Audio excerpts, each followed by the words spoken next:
여러분 안녕하십니까? 포항 MBC 뉴스입니다. 오늘 0시 기준 경북의 코로나19 확진 환자는 1,275명으로 전날보다 3명 늘었습니다. 추가 확진 환자 3명은 집단 감염이 발생한 경산 서요양병원에서 나왔습니다. 지금까지 사망자는 50명, 완치자는 900명, 완치율은 70%를 넘었습니다. 방역당국은 신규 확진 환자 감소만으로는 아직 안심할 단계가 아니라며 사회적 거리 두기를 준수해 줄 것을 당부하고 있습니다. 경상북도는 코로나19로 물류 비용이 늘어나 어려움을 겪는 수출 기업에 물류비 25억 원을 지원합니다. 올해 1월부터 3월까지 수출 물류비가 발생한 기업에 최대 1,000만 원을 지원합니다. 업체별로 1분기 수출 신고 필증, 창고 보관 영수증, 운임 증빙 서류 등을 첨부해서 오는 27일부터 다음 달 22일까지 신청서를 제출하면 심의를 거쳐 지원 금액을 결정합니다. 경북 지역 수출 기업들은 코로나19로 선박 운항이 중단되면서 수출 상품의 현지 유통이 정체되고 창고 보관 기간이 늘어나는 등 물류 비용이 증가해 어려움을 겪고 있습니다. 제21대 총선 경주시 선거구에 출마한 후보들이 선거방송 토론위원회가 주관한 TV토론회에서 뜨거운 논쟁을 벌였습니다. 사용 후 해결료 임시 저장 시설인 맥스터 추가 증설 등에 대해 후보들 간 의견이 크게 엇갈렸고 미래통합당 공천에 대해서도 공방이 이어졌습니다. 임재국 기자가 정리했습니다. 경주시 선거방송 토론위원회가 주관한 토론회에는 5명의 후보들이 참여해 정책과 현안에 대한 열띤 공방을 벌였습니다. 월성 원전 내 사용 후 해결료 임시 저장 시설인 맥스터 증설에 대해선 찬반이 엇갈렸습니다. 현재 임시라는 이름 아래 무상으로 사용되고 있는 맥스터에 대해서 사용 후 해결료, 그 이름 그대로 연료세를 부과하여 경주 시민들의 안전에 대해 사용할 수 있도록 해야 될 것입니다.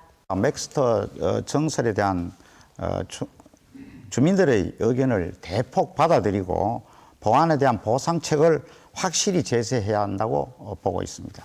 관련 시설 건설하여서는 아니 된다라는 금지 규정을 지금 두고 있는 상황입니다. 이 법 문제를 해결하지 않고 이걸 행정 지침으로 행정으로 만약 이 문제를 바꾼다면 심각한 위법 사항이 발생할 수도 있습니다.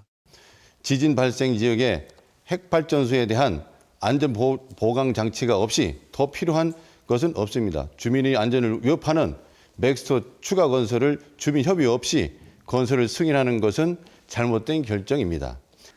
이 맥스터 증설 시기를 놓치면 원전을 모두 세울 수밖에 없습니다. 그렇게 되면 전기요금 인상, 전력 대란, 지역 경제 파탄이라는 엄청난 위기가 봉착하게 됩니다. 미래통합당 경주 후보 경선에 대한 후보 간 논란도 이어졌습니다. 김석기 후보께서는 시민들에게 이 자리에서 사죄하고 후보 사퇴하는 것이 정치 더 이상 당연한 것이 아닌가 이런 생각이 드는데 후보님 어떻게 생각하세요? 그리고 원칙도 기준도 없이 잘못된 것을 최고위원회에서 바로잡아준 것이다. 여론조사에서 압도적으로 1등한 제가 이유 없이 컷오프된 것이 그것이 바로 제가 제일 큰 피해자입니다. 이 밖에 후보자들은 상대 후보 공약에 대한 집중적인 질의와 응답을 이어갔습니다. 5명의 후보자 토론회에 이어 무소속 김일륜 후보와 국가혁명배당금당 김덕현 후보는 각각 10분씩 합동 방송 연설회를 통해 자신의 정책 등을 발표했습니다. MBC 뉴스 임재욱입니다. 코로나19 사태로 경제적 어려움을 겪고 있는 이웃을 돕기 위해 온정이 잇따르고 있습니다.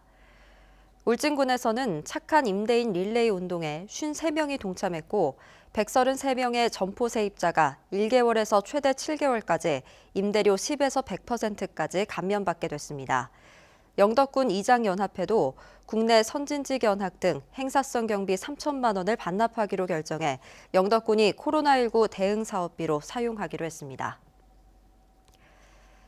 포항지방해양수산청은 지난 2월 운항이 중단된 포항 울릉간 선플라워호 대체선 투입 문제를 울릉군과 대저해운 등 관계기관과 지속적으로 협의하기로 했습니다. 선사에서는 국내외 마땅한 선박이 없다는 이유로 엘도라도호 투입을 계획하고 있으며 울릉군 여객선 비상대책위원회에서는 엘도라도호 투입을 반대한다는 것이 기존의 입장입니다. 이에 대해 포항해수청은 선사와 비대위가 선박 정보를 적극적으로 교환하는 등 4자 간담회의를 통해 문제를 해결하기로 했습니다.